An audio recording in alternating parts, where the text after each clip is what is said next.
Hello नमस्कार दोस्तों, स्वागत है आप सबका एडिटोरियल अड्डा में। आज के इस एपिसोड में हम लोग एक नया प्रैक्टिस सेट देखेंगे जिसमें हमने क्राउन और लुसेंट से बनने वाले सभी महत्वपूर्ण प्रश्न को यहाँ पर कैरी करने की कोशिश की है। तो आज के इस टॉपिक में हम लोग पहला टॉपिक जो लिया है भारत पर अरबों का आक्रमण, दूसरा टॉपिक है भारत पर तुर्कों का आक्रमण और साथ ही साथ दिल्ली सल्तनत और गुलाम वंश से रिलेटेड तथा खिलजी वंश से रिलेटेड जितने भी महत्वपूर्ण क्वेश्चन बने हैं उन सबको यहाँ पर हमने शामिल कर रखा है। तो जो लोग चैनल से अभी तक नहीं जुड़े हैं चैनल से जुड़ जाएं। आगे आने वाले दिनों में और भी अच्छे अच्छे वीडियो आपको मिलते रहेंगे। चलिए हम लोग पहला क्वेश्चन देखते हैं। पहला प्रश्न है, किस अरबी खलीफा के आदेश पर मोहम्मद बिन कासिम ने भारत पर पहला सफल आक्रमण किया था?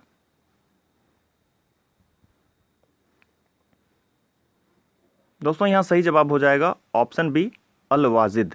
तो अल वाजिद वो अरबी खलीफा था जिससे आदेश पत्र लेकर के मीर कासिम जो था, जो मोहम्मद बिन कासिम, वो पहला सफल आक्रमण सिंध के क्षेत्रों में 712 ईस्वी के आसपास में किया था।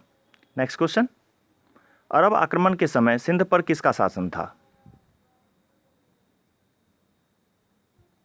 दोस्तों यहाँ सही जवाब हो जाएगा ऑप्शन ए, दाहिर।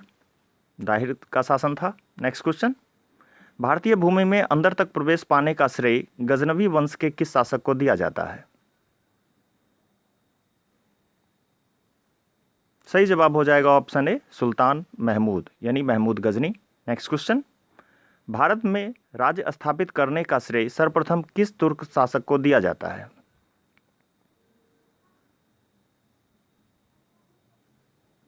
सही जवाब हो जाएगा option A, Mohammad Ghori. Next question, Ghaznavi वंश का मूल स्थान क्या था? तो मूल रूप से ये ईरान के निवासी थे।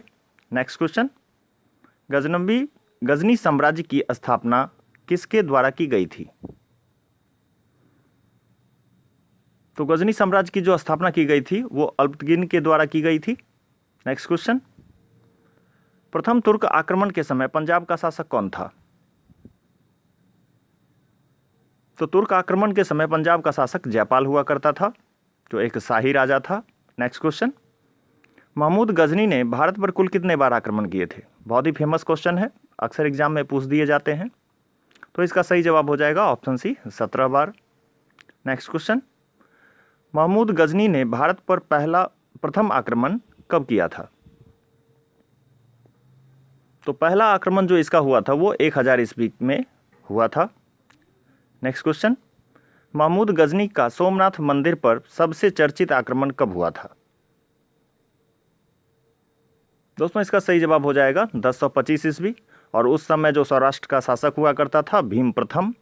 नेक्स्ट क्वेश्चन, मोहम्मद गजनी के भारत पर आक्रमण का क्या कारण था? दोस्तों इसका सही जवाब हो जाएगा ऑप्शन डी, यानी कि उपयुक्त सभी जो हैं इसके कारण थे। वह भारत पर इस्लाम धर्म की को प्रतिष्ठा स्थापित करना चाहता था, साथ ही साथ यहाँ पर संपत्ति को लूटना भी चाहता था, और साथ ही साथ हिंदू शासकों को भी नष्ट करना चाहता था। नेक्स्ट क्वेश्चन, महमूद गजनी का अंतिम अभियान किसके विरुद्ध था? इसका सही जवाब हो जाएगा जाटों के विरुद्ध, जो 1027 ईस्वी के आसपास हुआ था। नेक्स्ट क्वेश्चन, निम्नलिखित में से कौन सा विद्वान महमूद गजनी के संरक्षण में नहीं था? यहाँ सही जवाब हो जाएगा ऑप्शन ए, फैजी। ये मुगल काल में था। नेक्स्ट क्वेश्चन, अल-बरूनी की पुस्तक किताब उल हिंद किस भाषा में लिखी गई है? दोस्तों यहाँ सही जवाब हो जाएगा ऑप्शन डी, अरबी भाषा में लिखी गई है। नेक्स्ट क्वेश्चन, 1178 ईस्वी में मोहम्मद गोरी के गुजरात आक्रमण के समय वहां का शासक कौन था?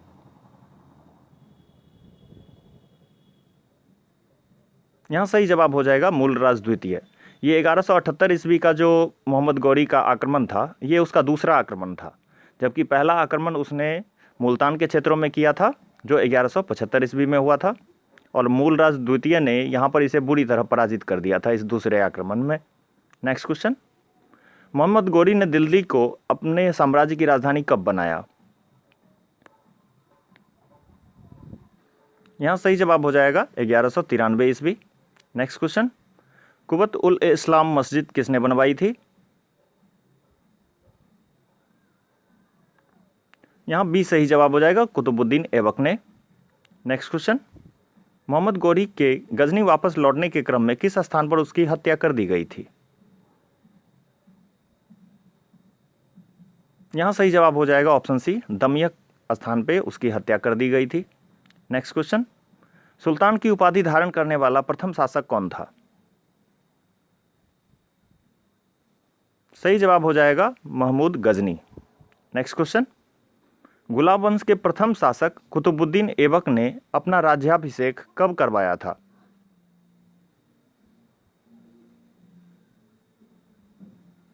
यहां सी सही जवाब हो जाएगा 24 जून 1206 ईस्वी को। नेक्स्ट क्वेश्चन, निम्नलिखित कौन से कार्य इल्तुतमिश के द्वारा नहीं करवाए गए थे? यहां ए सही जवाब हो जाएगा, 2.5 दिन का झोपड़ा का निर्माण कुतुबुद्दीन ऐबक के द्वारा किया गया था। नेक्स्ट क्वेश्चन, नालंदा विश्वविद्यालय का विध्वंसक बख्तियार खिलजी किसका सेनापति था? तो दोस्तों कुतुबुद्दीन ऐबक का वो सेनापति था। नेक्स्ट क्वेश्चन, कुतुबुद्दीन ऐबक की मृत्यु के बाद लाहौर की गद्दी का शासक कौन बना था? तो सही जवाब हो जाएगा यहां पर आराम शाह, जो कुतुबुद्दीन ऐबक का ही अयोग्य बेटा था, जो बाद में इल्तुतमिश के द्वारा अपदस्थ कर दिया गया। नेक्स्ट क्वेश्चन, कुतुबुद्दीन ऐबक ने अपने गुलाम इल्तुतमिश को किस युद्ध में खरीदा था? यहां सही जवाब हो जाएगा अनहिलवाड़ का युद्ध। नेक्स्ट क्वेश्चन, दिल्ली सल्तनत का पहला शासक कौन था जिसने बगदाद के खलीफा से सुल्तान पद की वैधानिक स्वीकृति प्राप्त की थी? दोस्तों सही जवाब होगा इल्तुतमिश। नेक्स्ट क्वेश्चन, इल्तुतमिश की मृत्यु कब हुई थी? यहां सही जवाब डी हो जाएगा, 1236 ईस्वी में इल्तुतमिश की मृत्यु हो गई थी।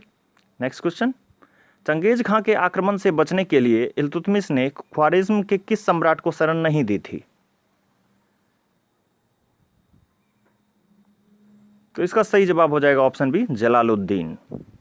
नेक्स्ट क्वेश्चन, इल्तुतमिश के द्वारा बंगाल को जीतकर दिल्ली सल्तनत में कब मिलाया गया?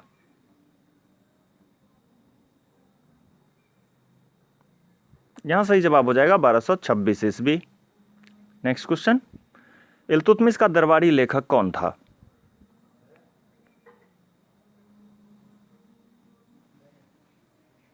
ए सही जवाब हो जाएगा मिन्हाज।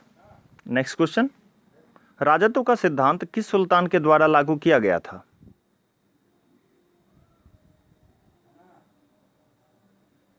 तो सही जवाब होगा ऑप्शन बी, बलबन के द्वारा राजत्व का सिद्धांत लागू किया गया था। नेक्स्ट क्वेश्चन, निम्न में से कौन कौन से कार्य बलबन के द्वारा किए गए थे?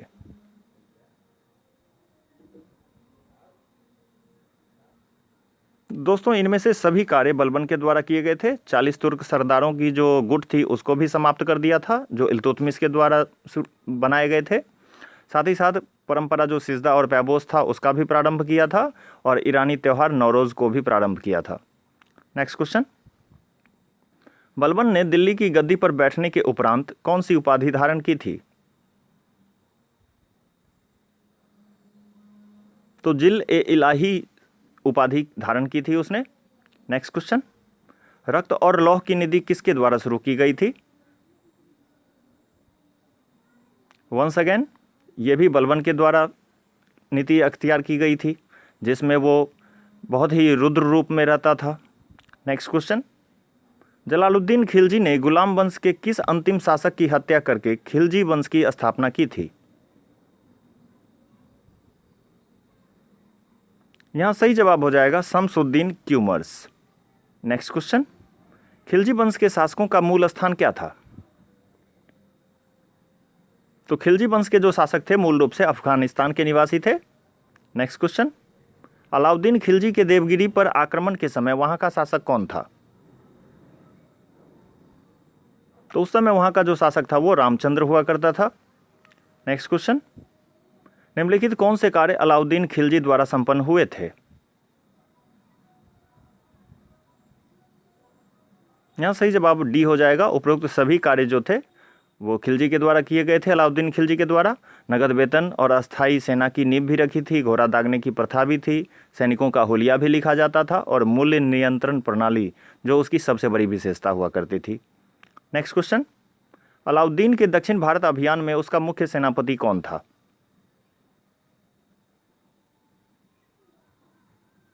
तो यहां सही जवाब हो जाएगा मलिक काफूर। नेक्स्ट क्वेश्चन, अलाउद्दीन खिलजी को कोहिनूर का हीरा दक्षिण भारत के किस शासक से प्राप्त हुआ था?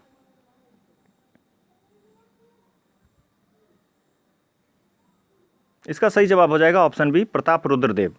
हुआ यूं कि जब मलिक काफूर अपने दक्षिण अभियान से लौट रहा था तो उसी समय तेलंगाना के क्षेत्रों का जो राजा था प्रताप रुद्रदेव, उससे भी उसका सामना हुआ और उसे भी उसने पराजित कर दिया, और प्रताप रुद्रदेव से ही मलिक काफूर को ये कोहिनूर का हीरा प्राप्त हुआ था।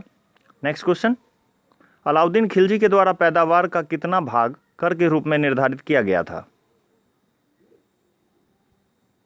तो यहां सही जवाब हो जाएगा 1/2 भाग। नेक्स्ट क्वेश्चन, अलाउद्दीन के मंत्री परिषद में सैन्य मंत्री कौन हुआ करता था?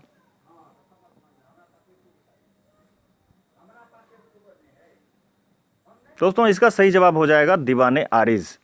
नेक्स्ट क्वेश्चन, अलाउद्दीन खिलजी के शासनकाल में व्यापारियों को व्यापार करने के लिए किस दफ्तर से अपने को पंजीकृत कराना आवश्यक था?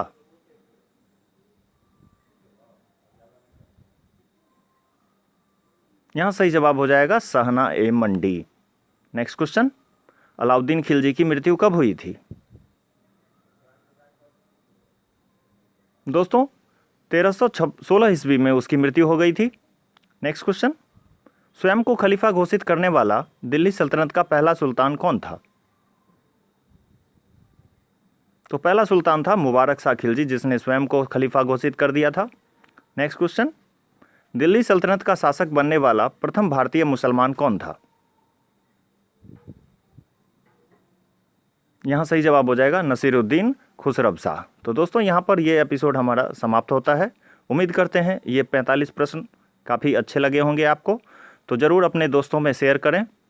तो नेक्स्ट एपिसोड जो हमारा आएगा वो दिल्ली सल्तनत के 3 जो बचे हुए वंश हैं, तुगलक वंश, सैयद वंश और लोदी वंश, और साथ ही साथ सल्तनतकालीन शासन व्यवस्था में क्या क्या विशेषताएं हुआ करती थी, और उस समय के उभरते जितने भी प्रांतीय राज्य थे उनसे संबंधित बनने वाले जितने भी महत्वपूर्ण प्रश्न होंगे उन सबको हम आपके समक्ष लाएंगे।